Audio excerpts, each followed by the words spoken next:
Science is the great antidote to the poison of enthusiasm and superstition. Hi, I'm Juliette Selgren, and this is my podcast, The Great Antidote, named for Adam Smith, brought to you by Liberty Fund. To learn more, visit www.adamsmithworks.org. Welcome back. Today, on May 6th, 2022, we are going to be talking about something that I think most people have experienced or have seen, but maybe haven't thought about explicitly. That's woke capitalism. Today, it is my pleasure to have Brian Knight on to talk about this. He wrote an interesting article last year on the issue called The Danger of Woke Capitalism. I figured he would be a good person to talk to help me understand what woke capitalism is and whether it is a problem or not, and to kind of look at examples in the real world. Brian is the Director of Innovation and Governance and a Senior Research Fellow at the Mercatus Center at George Mason University. His research focuses on financial regulation, such as the creation of pro-innovation regulatory environments or the role of federalism in fintech regulation. Welcome, Brian. Thank you so much for having me. So before we get started, what is the most important thing that people my age or in my generation should know that we don't? Okay, I'm going to sound super cliche and boomer when I say this, but the thing I did not know at your age that I now know for good or for ill is that life takes a lot of twists and turns, some real good ones, some real bad ones, some real disappointments that actually turn out to be good in the long run. And so, when I was relatively young, I had my hopes set on a lot of things that ended up not panning out. And some of those I kind of wish still had panned out. And some I look at and I'm like, boy, I dodged a bullet there. So I guess that's the one thing that I did not and could not have known then that I know now that, I could try to pass on to folks. But then people told that to me when I was young and I didn't listen then. So take it for what you will. And for me, it's not necessarily that I don't listen. It's more that I'm like, oh yeah, I know life just took a turn last week. This happened, that happened, whatever. Okay, I'm done now. Except then obviously it happens again because life never stops taking its twists and turns. So it's kind of maybe not a lesson learned the hard way, but something that needs constant reinforcement before it sinks in. That's a great response, though. Good thing to keep in mind. Okay, so let's get into it. So Ross Douthat, I think I'm saying his name right, at the New York Times coined the term, quote, woke capitalism in 2015. In his piece, he defined it as how companies signal their support for progressive causes in order to maintain their influence in society. What do you think is the definition of woke capitalism? And can you give us a few examples of what woke capitalism is? Yeah, so I guess I should start by saying I'm actually not a huge fan of woke capitalism. The article you referenced that I wrote was a review of Woke Inc. by Vivek Ramaswamy, which is a very interesting book. And, go read the review on discourse.com. I have mixed feelings about it. And the reason I'm not a huge fan of the phrase woke capitalism is that the phrase woke is inherently morally laden and inherently polarizing. It's polar. Lots of things are polarizing that aren't necessarily morally laden. Like pineapple on pizza is polarizing, but there's no moral quantum to it. Woke has an inherent moral quantum because when you hear that word, you're either thinking, yes, we are awakening society from a history of prejudice and oppression, and we are forcing it to become better, or you hear, this is sort of cultural Marxism, warmed over communism, neo-racism, whatever. And the other thing about the phrase woke is that it has an inherently progressive tone to it, as Duhat points out. And certainly the current era of sort of commercial or corporate politicizing political activity has a progressive tint, or at least the really high-profile cases. But there's nothing that says it must always be that way, and historically it hasn't necessarily always been that way. And so, anyway, that throw clearing out. I think what it is it is an example of corporations using corporate power, corporate resources, corporate leverage to try to affect the underlying societal or political picture. It's trying to use corporate power to provoke a change or force a change in society in an area that's traditionally outside of the corporation's traditional role or ambit or area of concern. And so it's not that every time a corporation takes a position on a polarizing political issue that would count as quote unquote woke capitalism, because corporations often will take positions on polarizing issues that directly relate to their line of business, right? Like oil companies have opinions about environmental regulation because they're in the business of extracting oil. But an oil company having an opinion on voting regulation is often reflects an effort by some constituency, and we can get into more detail about what I mean by that, trying to leverage the corporation's power to either convince or coerce or whatever the state to change its regulation on voting or gender issues or whatever, something that's outside the exact or the explicit business line of that corporation.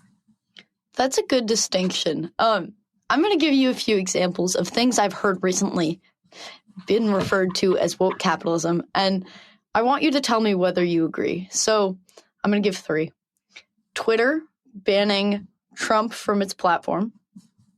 Apple and Amazon's attempt to destroy the social media app Parler, and Disney announcing that it would fight to repeal the so-called Don't Say Gay bill in Florida. Are any of them woke capitalism?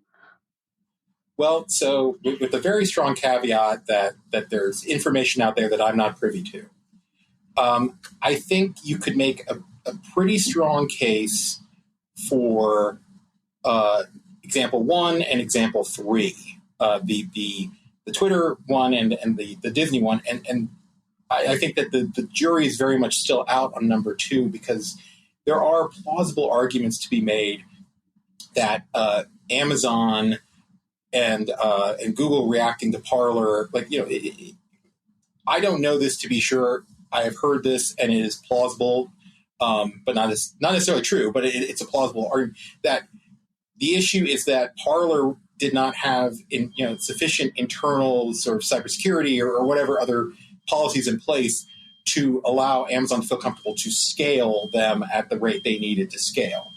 I don't know if that's true, but that's a possibility. Conversely, say Disney taking a position on the sort of parental rights in education or Don't Say Gay, depending on which side you're on, bill, it's much harder to see that as something inherently related to Disney's line of business. It appeared to be largely driven by pressure from some employees, and so.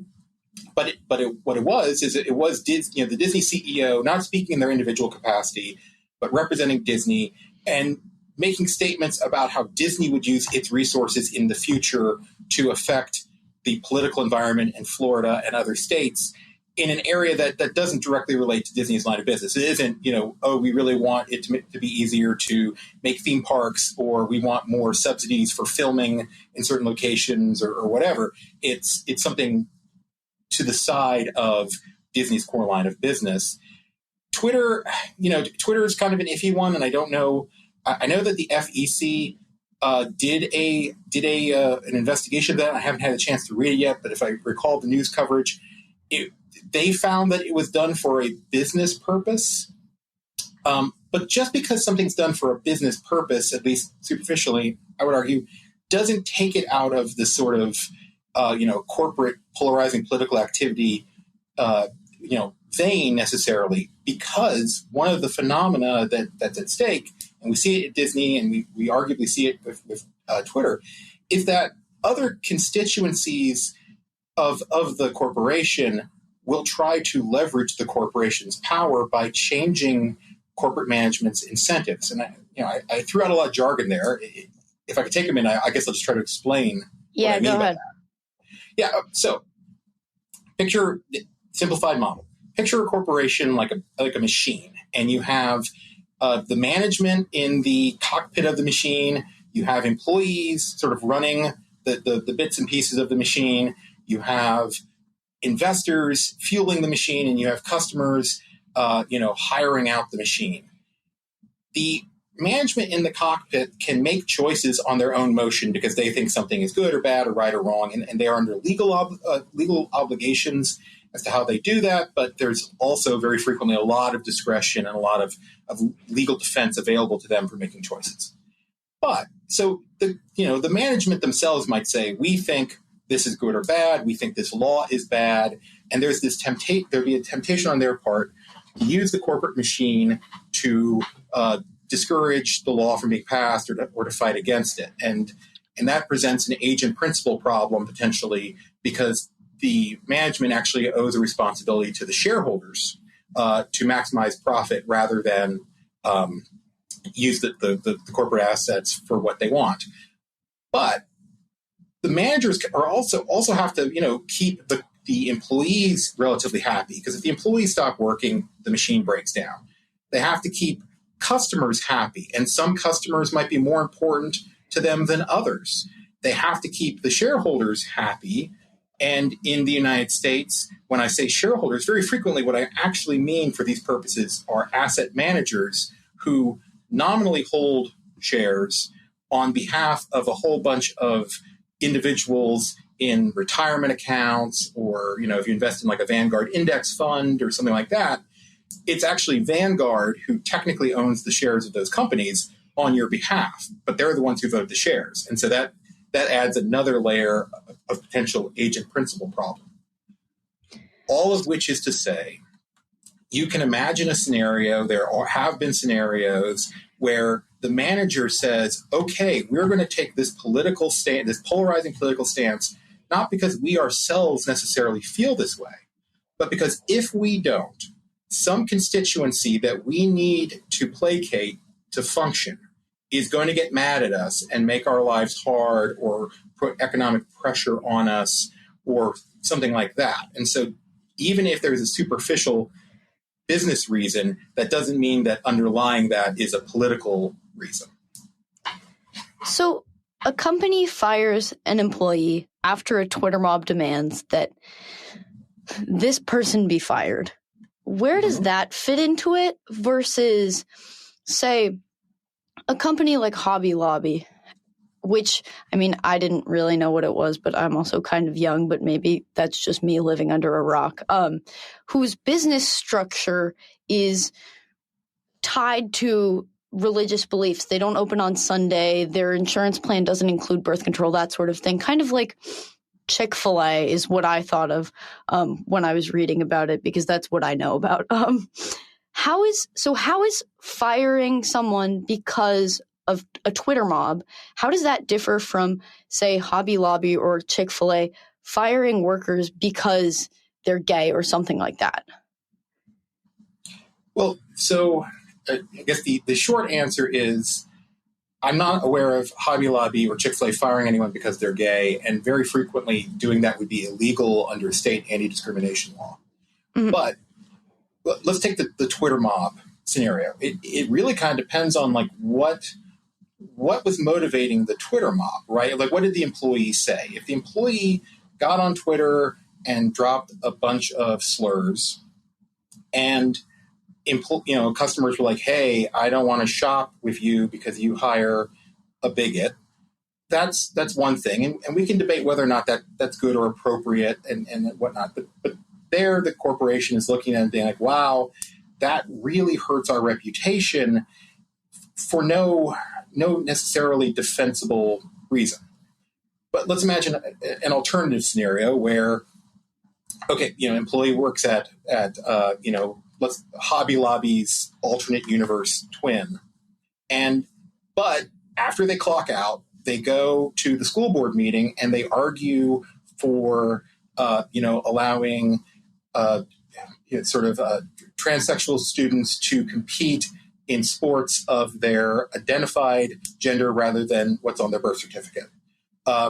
And someone else recognizes them as a Hobby Lobby employee and gets on Twitter and says, like, I can't believe you've hired this person and this is inconsistent with our values and Hobby Lobby values. And Hobby Lobby sees the firestorm, realizes that no individual employee, unless they are just an incredible superstar, and is economically worth the hassle of this Twitter storm, and they fire the person. Well, I would argue that does present a problem, because what got that person fired was engaging in core political activity. Like they were availing themselves of their right as a citizen to go assemble, petition the government, express an opinion on a matter of public import, and that activity undergirds the legitimacy of our system. If you take that away, then the legitimacy of our system, I would argue, gets really shaky really fast. And even if Hobby Lobby's position is, we don't care what your view on this is, if we had found out on our own, we wouldn't have fired you. But the Twitter mob of our potential customers makes it economically unviable for us to, it's not worth keeping you on board, because now you cost more than you add in terms of just pure economic productivity to the corporation. I still think there's a problem there, because that's allowing economic power to trump the ability for citizens to have political equality and full political engagement. And so in that case, like, it kind of depends on what is the Twitter mob trying to get out of this. If they're trying to suppress political speech, they're trying to hamper a full debate and try to influence the underlying political environment, because, hey, if we can collect a couple of heads of employees who stand up for this, other people will keep quiet, and therefore it'll be easier for us to win the political fight. That presents a broader societal question than if someone just gets on Twitter and starts being really rude and obnoxious.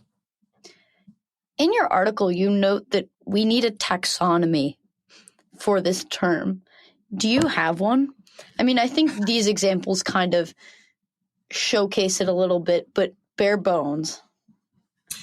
That is something I'm trying to work on right now. It is actually it's a Word file up on my monitor right now, because I would argue that we've just kind of scratched the surface of all of the different permutations of this sort of politically or corporate politically polarizing activity. And depending on on the exact contours of what's going on, it presents questions of, is anyone being harmed? And if so, who? How? Is the harm the type of thing that the state should take note of? Should it be legally cognizable? Or is it the type of thing that, should just kind of exist in a society where state intervention would be worse? What are the potential responses to it? Should there even be responses? I mean, people get to try to change society in certain ways, and if you're on the losing end of that change, it doesn't mean you necessarily have a right to get the government to come and undo it.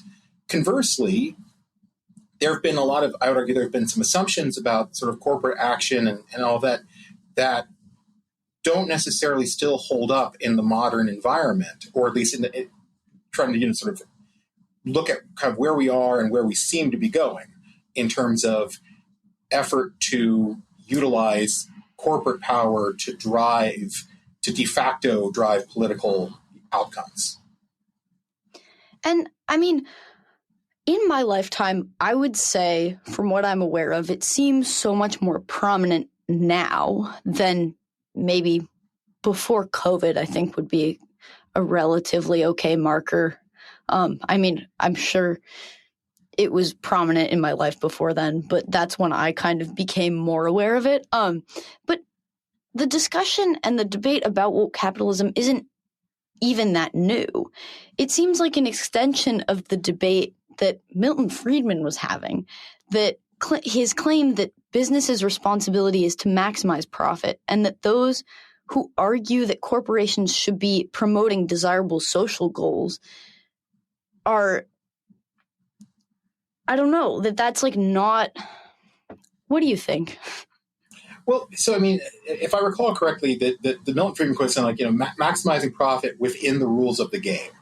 And within the rules of the game, I think deserves more attention than it gets, because, and this speaks to like the fact that woke capitalism is not one thing; it's many things. And I'm actually thinking about trying to write something with that that sort of headline. But like you can imagine a scenario where like corporate management, it's like, well, I think that climate change is a severe threat, and we need to be doing more, and Congress won't do enough, and so I'm going to use my corporate power to persuade or compel or coerce changes in people's behavior, and that that could present the sort of traditional Friedman problem of like, wait, and when you're doing that, are you sacrificing returns to shareholders, right? If you very potentially, like if you got out of all oil stocks for investors because of climate change, without being a specifically green focused fund that people opted into, well, maybe you have something to answer for now with oil being so expensive.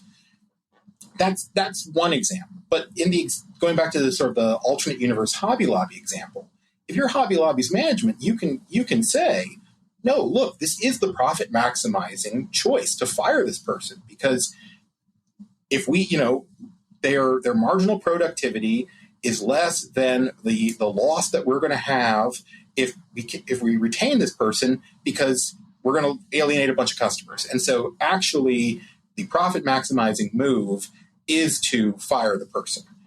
And that's fine as far as it goes, but then the question becomes, should the rules of the game allow that choice, because it is threatening something that is very important to the underlying legitimacy of our society? And that's part of the mechanism and intuition around things like anti-discrimination law, because there were cases where an employer would say, look, it's not that I am biased against someone on the basis of their race or gender or religion or whatever, but my customers are. And so if I hire this person or if I retain this person, I will lose more money than I would from customers who leave than I would get from keeping this person on board. And our response has traditionally been, and I think appropriately so, tough, or less glibly, I'm sorry, we cannot allow that sort of commercial coercion to penalize people on the basis of a protected class. So tell your customers that you can't fire this person, and neither can anyone else. And so their choice is to either stop going to this type of business or suck it up. And we saw that, like in the 1970s, there was an effort by the Arab League to encourage a boycott of Jewish and Israeli businesses, and this is before the Equal Credit Opportunity Act was expanded, and they would pressure American banks to say, look, if you want our business, and we'll give you a lot of business, you cannot do business with Israeli or Jewish-owned firms. And one of the reasons that we amended the Equal Credit Opportunity Act to include national origin and religion is to allow those banks who didn't want to be there in that position to go to those Arab governments and say, I'm sorry, I can't do that, and neither can any other American bank. And so your choice is to leave the American banking system or stop making this demand. And I would say that was the right thing to do. It seems like it protects employees from something that in no way is up to them. I mean, you can't really choose your origin when you're born. So we've touched on this a little bit, but what are the dangers of woke capitalism, especially in banking? And you've touched on, I mean, you gave that example, but in the examples we've looked at, what are the specific dangers of each situation? Sure. So if I could just cycle back for 1 second, because you raise a good point about the sort of immutable characteristic, and the arguable exception to that, and I'm sure all your Calvinist listeners are going to yell at me, and I grew up Calvinist, so mea culpa, is you can choose your religion, or at least it is generally believed you can choose your religion. And so it's not all immutable characteristic. There are some and in some areas things like political affiliation on a partisan basis are protected classes as well. So it's not all immutable characteristic. To some degree, it is trying to get people to make different choices or to penalize people for their choices. Anyway, with that said, going to banking, I wrote a big law review or big law journal article with a former colleague on this. That my argument is that banks are unique in that they are very much a product of public policy.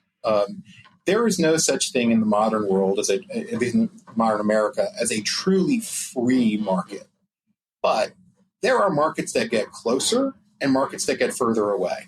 The closer ones are marked by things like very limited barriers to entry, no benefits given to some competitors and not others, limited barriers to exit so that if your firm fails, it fails. The government doesn't come in and keep you alive. The government not giving you certain, access to certain utilities or something like that they don't give some of your competitors, et cetera, et cetera.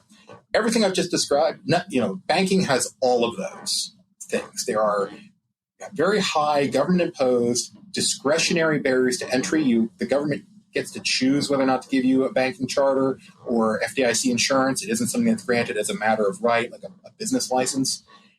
Banks get a lot of advantages over non-banks in areas like lending and money transmission. Banks get, have a significant implicit and sometimes explicit guarantee against failure. They get the government will lend them money, and for the really big banks, there's a view that we can't let them fail. They're just so systemically important that we're not going to let them fail, and so, and it's worth asking, well, why do we do that? And the answer that's put forward is banks are essential to a modern economy. You need to have a bank or something like a bank to access funds, to consolidate funds, to move money, to get credit. And if you can't get access to a bank as a business, life becomes borderline impossible for you. Certainly, if you're a business of any size, if you can't get access to banking services as an individual, life becomes very, very, very difficult. And so we empower these institutions to facilitate a lawful economy. And, lawful economy is dictated by what is lawful, which is governed by the political process, and what do people actually want to buy and sell, and that's governed by the market process. But if banks interpose themselves and say, well, as they've done recently, and say, well, look, Congress should outlaw X, Y, or Z, but they won't. So we're going to try to, effectively change the availability of these services by imposing requirements on potential customers that they meet our standards, which are higher than, or more restrictive, I should say, than the legal standards. And that's how we are going to make a change in the world. Then the problem becomes, well, but look, you exist and you've been empowered to do a certain thing, facilitate a lawful economy, and it looks more like you're trying to frustrate a lawful economy. Because, of course, if people didn't want to buy, a gun, or if we didn't want to have private prisons to facilitate our immigration process or our immigration policies or whatever, if people don't want to buy something, you're not going to make the loan because economically it doesn't work to make the loan. The company's not viable. If people don't want a certain public policy that a private corporation exists to support, then we have the political process to adjust for that. But instead, you have institutions that are empowered largely through public policy for a particular purpose, actually operating contrary to that purpose. And that, I would argue, presents problems that are different from some of the problems we've talked about previously. I mean, previously we've talked about sort of impact on political rights of the individual. We kind of alluded to issues around sort of obligations to shareholders as to how the corporation that they are investors in are using its resources. Here, it's a case where it's like, well, these companies have a very specific, very unique mandate and arrangement that they are arguably not only just not participating, but kind of frustrating. Yeah, and back to what we were talking about a little bit earlier, I was thinking about it on the characteristics front. There are psychological and genetic traits that play into your natural inclinations and perception of the world. So even though religion and political affiliation to an extent is a choice and something you can change your opinion on, your natural inclination is less of a choice. I mean, it's like locus of control and all that sort of psych stuff that I'm not great at because I'm an econ person.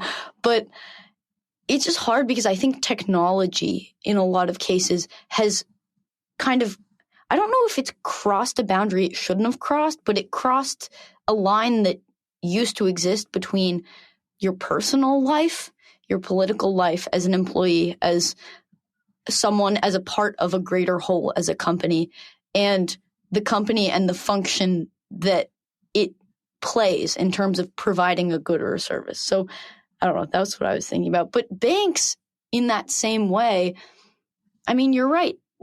Banks have been given this power to, I mean, they can't really fail because of the FDIC, right? Is it the FDIC? Well, so banks fail all the time, and the FDIC is there to bail out the depositors. But some banks, in the 2008 crisis, for example, which was a financial crisis, many banks that probably would have failed did. Some of them were very small, and it was the FDIC expanding insurance coverage or the Fed lending to them through the lending window or the discount window or something like that. Some of them survived because of that type of backing, and some of the very large banks survived through like explicit and extraordinary means for those banks. Based upon the Congressional Oversight Panel for the TARP, the belief was that Citibank probably would have failed, barring really extraordinary government intervention. Bank of America might have failed. In fairness to Bank of America, some of that was the shotgun wedding that they had with Merrill Lynch at the government's behest. But there's also a view, I think, at the FDIC that Bank of America itself had some pretty serious weaknesses. And so it's not that banks never fail, and it's not that it's only the big guys who never fail, but it is a scenario where many banks that probably would have failed didn't, and there is a view that despite efforts to the contrary, it doesn't seem like there's much belief that the really large banks will be allowed to fail if circumstances require it because of the concern of collateral damage to the broader economy. Okay, thank you. That's helpful.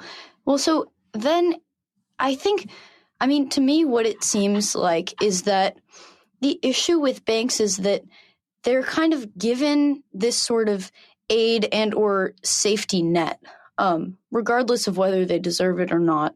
This exists for consumers, for the banks, for whoever. And that kind of gives them a power that corporations don't have. So there's less of a check on whether a bank can discriminate because of political affiliation or this or that.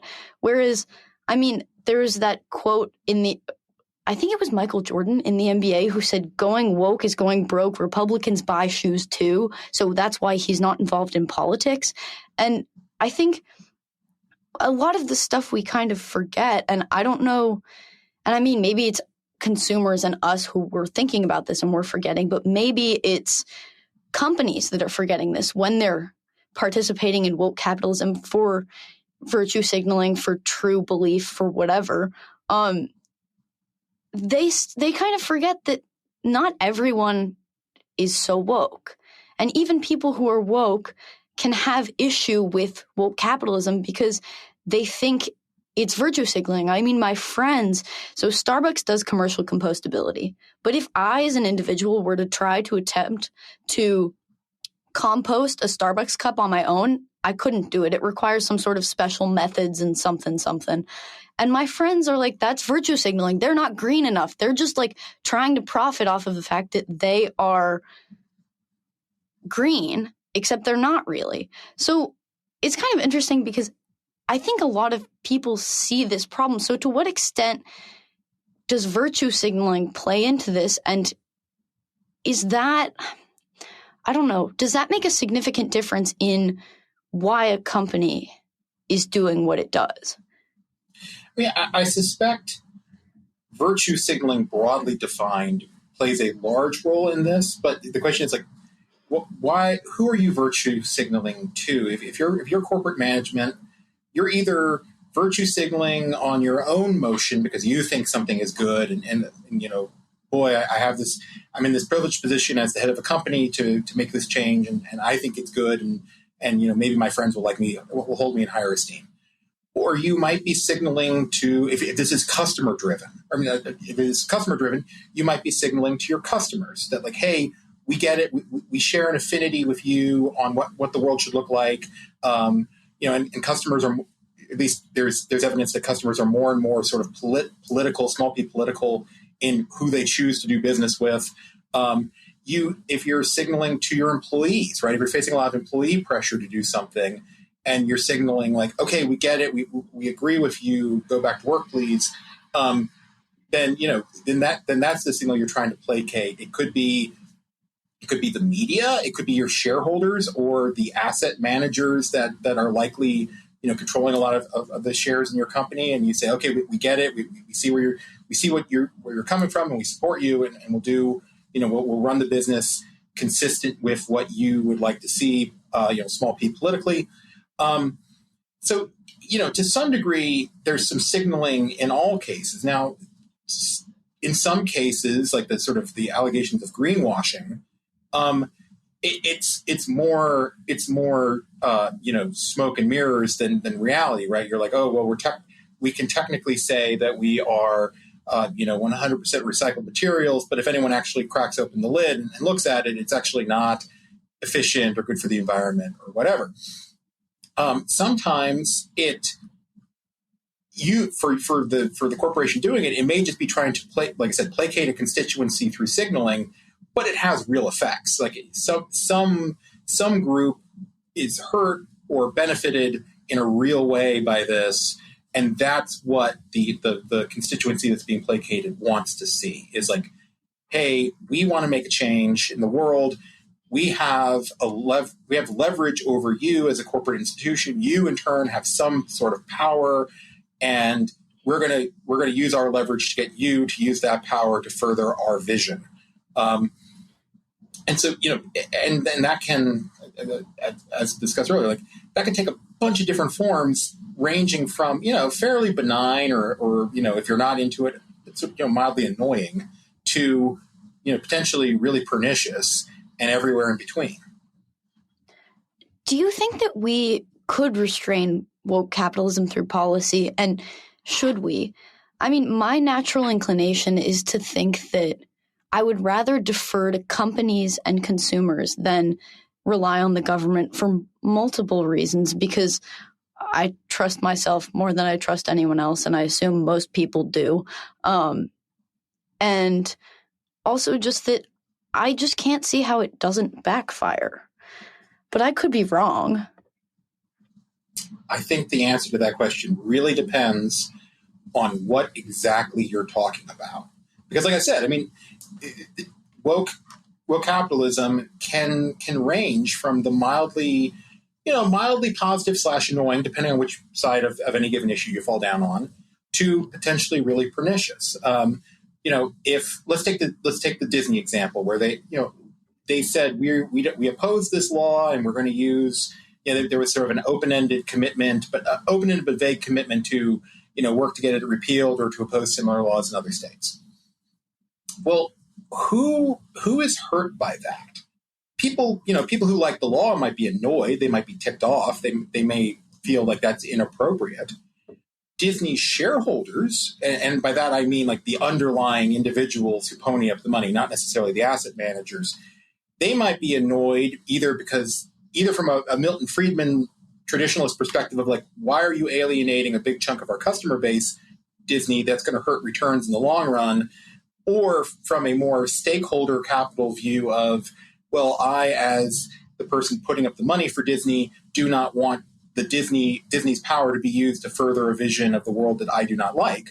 They might have a legitimate grievance, and then that sounds in corporate governance and securities laws. And are our corporate governance laws up to snuff to handle these issues? And there's an argument to say that they aren't, which we can certainly get into if we have time. But in the hypothetical where the person is being fired for speaking at a school board meeting, that's the type of thing where I do think the argument is strongest for the state to intervene, because protecting individuals' ability to fully participate in the political process, as is their right, as the legitimacy of our system relies upon,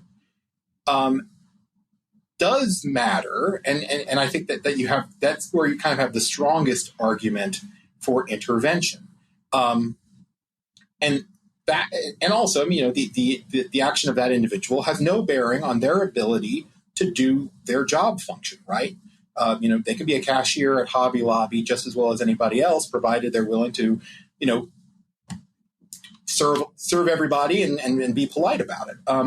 You get into, and then there are like kind of dicey middle grounds, right? Should Masterpiece Cake, the guy at Masterpiece Cake Shop, be forced to bake a wedding cake for a gay wedding? You can make arguments both ways. Should let's say an employee at the Gap, and we picked on Hobby Lobby, let's pick on the Gap. During Pride Month, should a conservative Christian employee be forced to wear a badge that says "Love is love"? Not because Gap corporate necessarily believes that, but because they've done the math to show that our customers really like this. They really like to see this. It makes them identify positively with us. So this is part of our advertising campaign, and you, clerk, should have to wear this badge because it's part of your uniform now. Should they be forced to wear such a that type of badge, even if they strongly disagree with the message on religious or ethical grounds? That's a really dicey question and needs to be thought through. And your point about concern about the government is a very valid one. If you're not careful in resisting corporate politicization, in this version, it's progressive, but it could be conservative. Pretty soon you get into like controlled economy territory, and that's bad. On the other hand, I'm not convinced that each and every, if you make any restraint on the corporate activity, you're in controlled economy territory, because we do have things like anti-discrimination laws. And I understand that for some folks, those things are very controversial from sort of a property right, freedom of association perspective. And I understand. On the other hand, I think there is a really good, strong argument to say in a, pluralistic society, some amount of forcing people to be willing to sort of interact with each other, blind to those issues, or at least not taking note of them officially, is necessary and appropriate. And also that under certain circumstances, people just shouldn't be penalized for certain things, that a just society will not allow that to occur. It's a very dicey question that hinges on the specifics of what we're talking about. So I don't think there's any one pronouncement or one answer, yay or nay, about, what should we do about woke capitalism. It's more like, well, what explicitly are you talking about? The Gap example is a really good one to think about. I'm going to have to spend some time thinking about that. The way that I kind of am seeing it now, kind of taking a step back, is that, so there's my fear that government intervention in just like general could lead to incentives that mess with the market. But then there's also, on the other side, there's the market and companies responding to the political beliefs and political intensity of some consumers that incentivizes them to kind of distort our political process in a way that prevents individuals in the company to do what they want, or to interact with it in a way that is true to themselves without sacrificing their livelihoods and their jobs. And so, I don't know, is that right?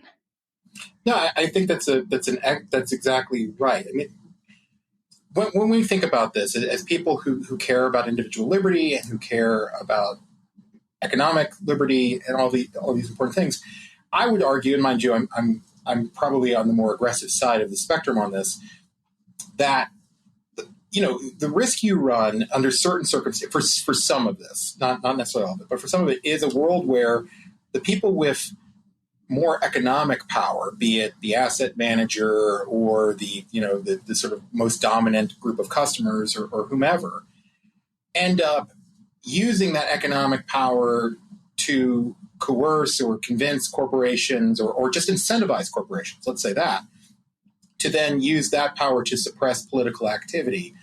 And there's a word for a government where the rich people make all the rules, or where the rich people get to use their economic power to suppress the speech and activity of the less rich. It isn't a democracy. It isn't a republic. It isn't somewhere I think any of us want to live. And so, we should be very wary of folks saying, well, the government needs to go in there and do something to that company because they have a position I don't like. We need to be very wary of that. On the other hand, I would also say we should be wary of just sort of a knee-jerk, like, well, the free market will sort it out, or, well, what are we going to do? Any regulation would be worse. I don't necessarily think that's the case. Instead, I think we need to really focus on, like, what explicitly or specifically are we talking about?